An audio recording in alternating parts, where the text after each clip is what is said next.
ভাইয়া আমার বোনের জন্য 120 টাকা দামের বনবিটা দেন তো। এনো বেটা, এই যে টাকা নেন।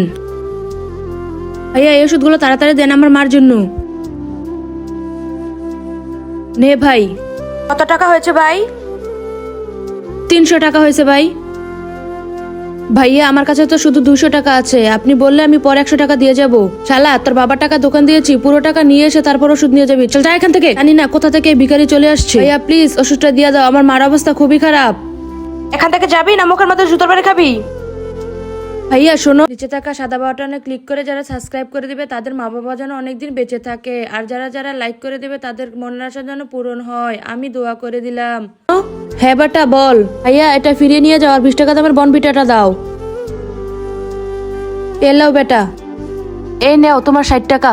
ভাইয়া এই টাকাটা নাও, যেটা তোমার ওষুধ কেনার জন্য কম পড়েছে। আমি আমার মাকে বাঁচাতে পারিনি, তুমি তোমার মাকে অবশ্যই বাঁচাবে।